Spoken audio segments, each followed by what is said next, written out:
Sexual morality. We must now consider Christian morality as regards sex, what Christians call the virtue of chastity. The Christian rule of chastity must not be confused with the social rule of modesty, in one sense of that word, i.e., propriety or decency.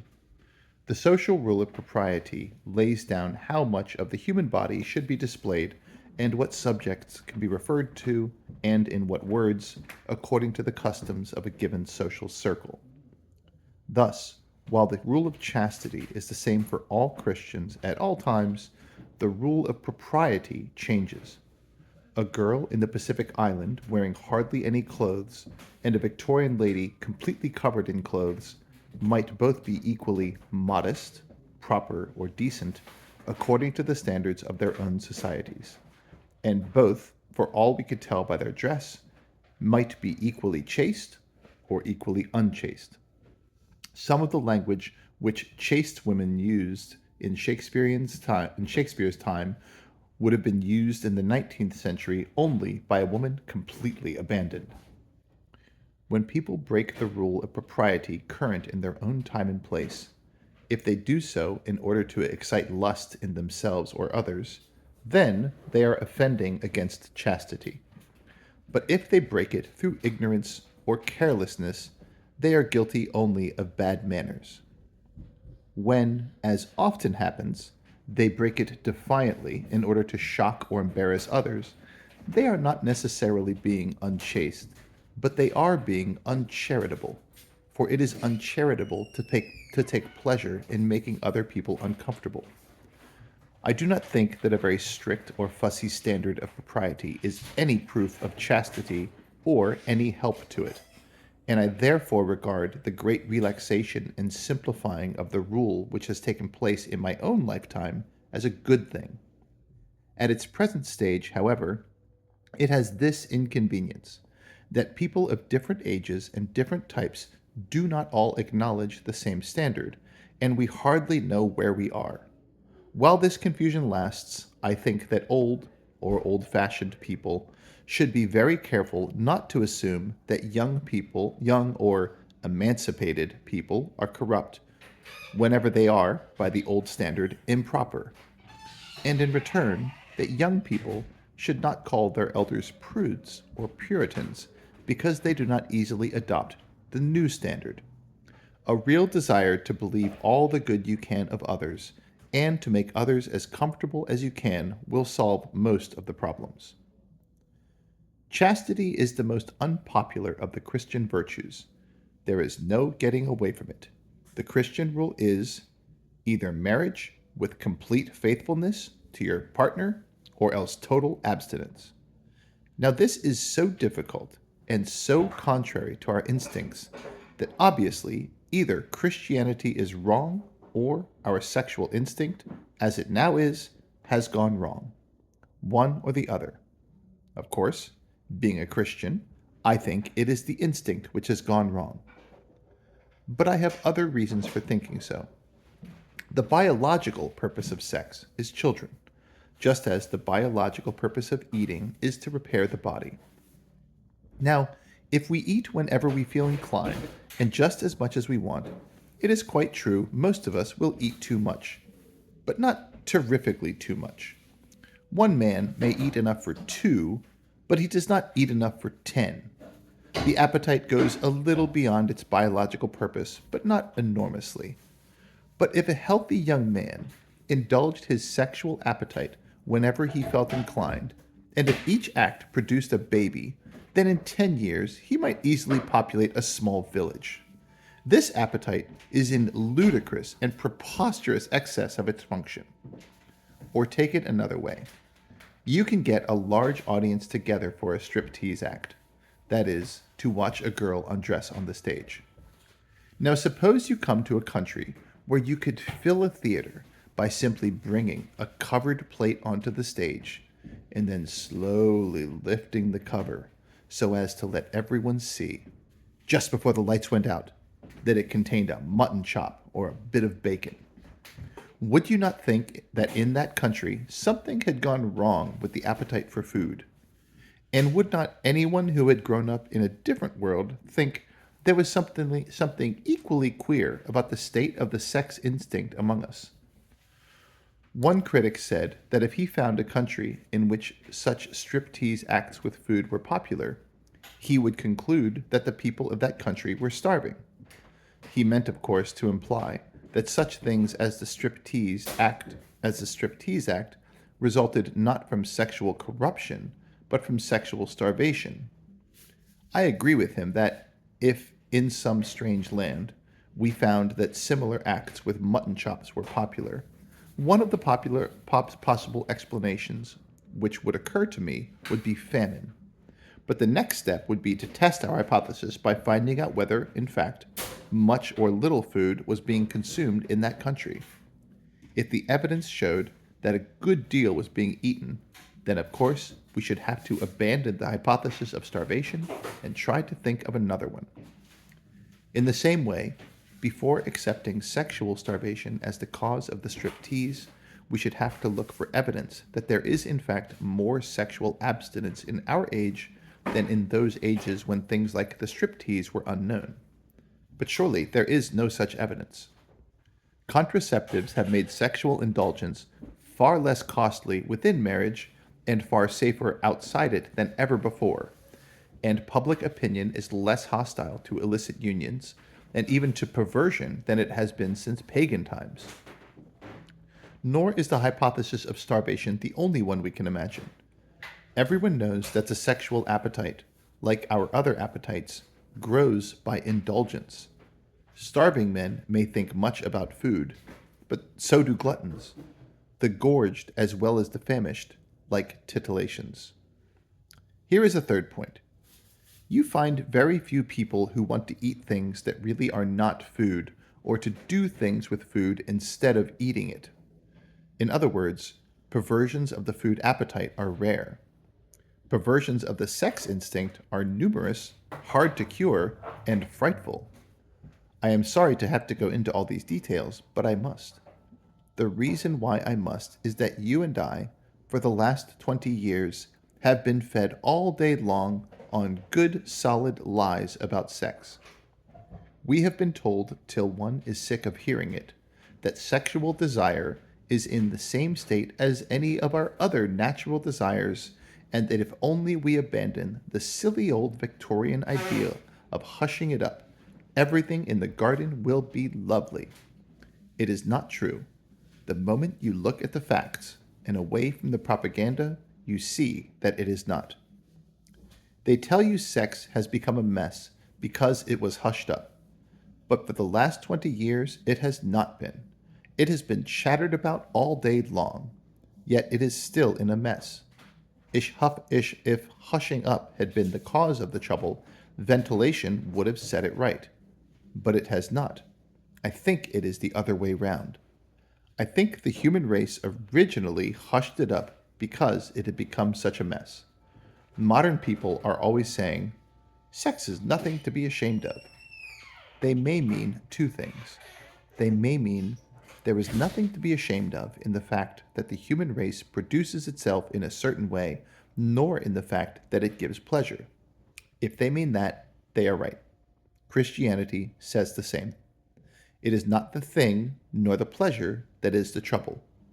The old Christian teachers said that if man had never fallen, sexual pleasure, instead of being less than it is now, would actually have been greater. I know some muddle-headed Christians have talked as if Christianity thought that sex, or the body, or pleasure were bad in themselves, but they were wrong. Christianity is almost the only one of the great religions which thoroughly approves of the body, which believes that matter is good, that God himself once took on a human body, that some kind of body is going to be given to us even in heaven, and is going to be an essential part of our happiness, our beauty, and our energy. Christianity has glorified marriage more than any other religion, and nearly all the greatest love poetry in the world has been produced by Christians. If anyone says that sex, in itself, is bad, Christianity contradicts him at once. But of course, when people say sex is nothing to be ashamed of, they may mean the state into which the sexual instinct has now got is nothing to be ashamed of. If they mean that, I think they are wrong. I think it is everything to be ashamed of. There is nothing to be ashamed of in enjoying your food. There would be everything to be ashamed of if half the world made food the main interest of their lives and spent their time looking at pictures of food and dribbling and smacking their lips. I do not say you and I are individually responsible for the present situation. Our ancestors have handed over to us organisms which are warped in this respect, and we grow up surrounded by propaganda in favor of unchastity. There are people who want to keep our sex instinct inflamed in order to make money out of us. Because, of course, a man with an obsession is a man who has very little sales resistance. God knows our situation. He will not judge us as if we had no difficulties to overcome. What matters is the sincerity and perseverance of our will to overcome them. Before we can be cured, we must want to be cured. Those who really wish for help will get it. But for many modern people, even the wish is difficult. It is easy to think that we want something when we do not really want it. A famous Christian long ago told us that when he was a young man, he prayed constantly for chastity. But years later, he realized that while his lips had been saying, "Oh Lord, make me chaste," his heart had been secretly adding, "But please don't do it just yet." This may happen in prayers for other virtues too. But there are 3 reasons why it is now specially difficult for us to desire, let alone to achieve, complete chastity.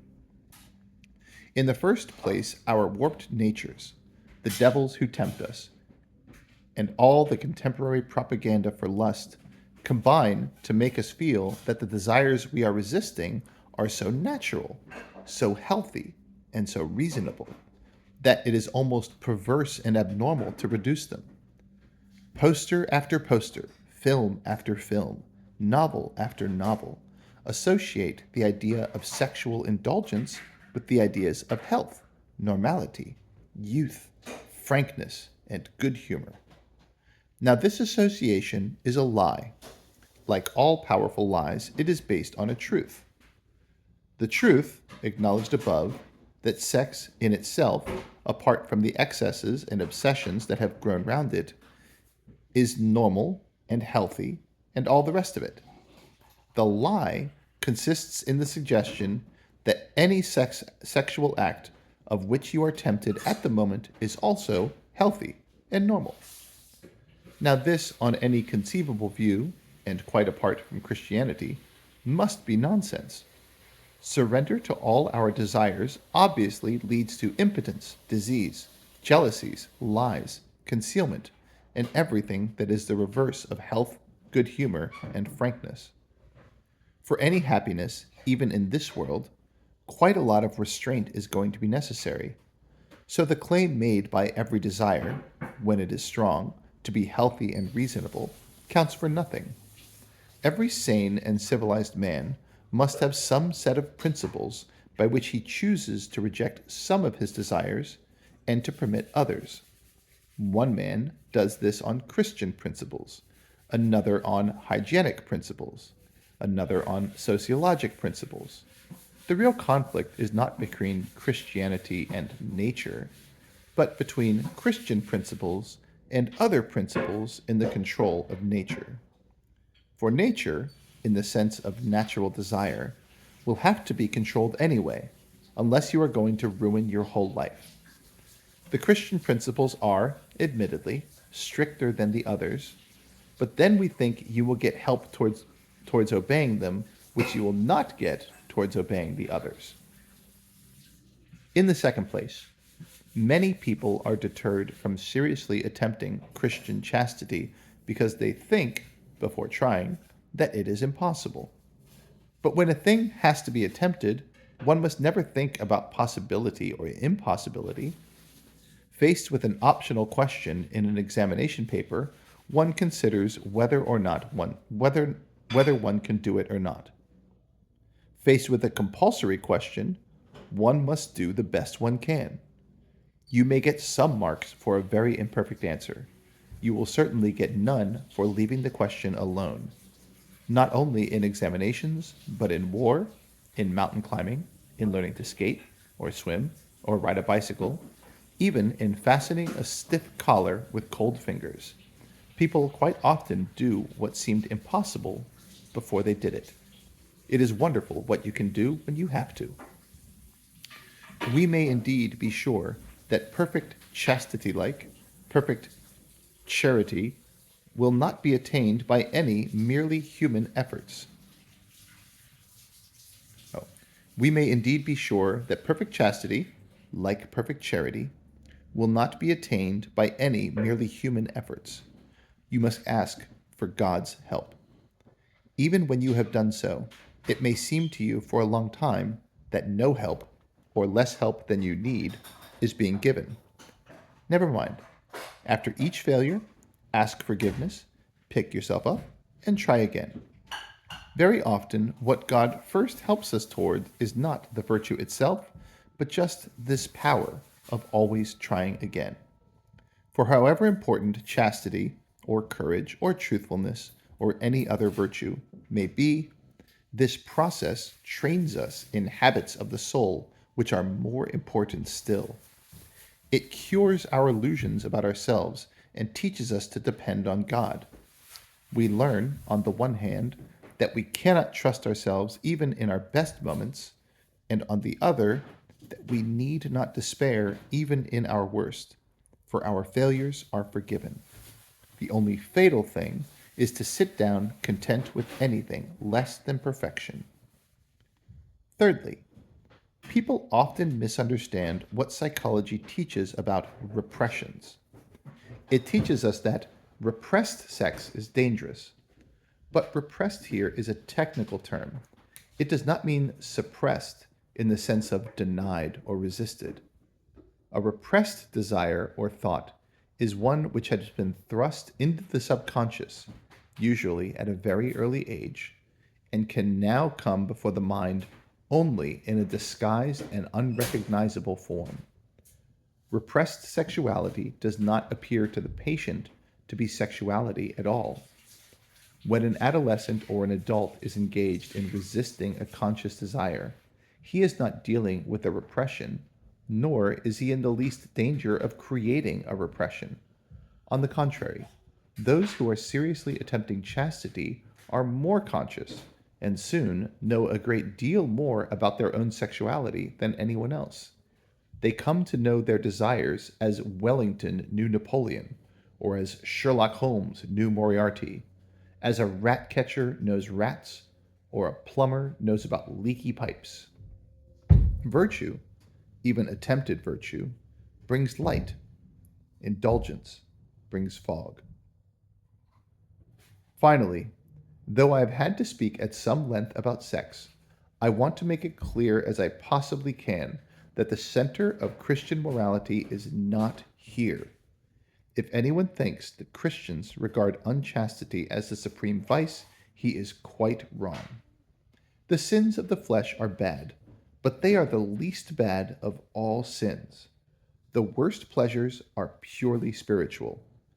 The pleasure of putting other people in the wrong, of bossing and patronizing and spoiling sport and backbiting. The pleasures of power, of hatred. For there are two things inside me, competing with the human self which I must try to become. They are the animal self and the diabolical self. The diabolical self is the worse of the two. That is why a cold, self-righteous prig who goes regularly to church may be far nearer to hell than a prostitute. But of course, it is better to be neither.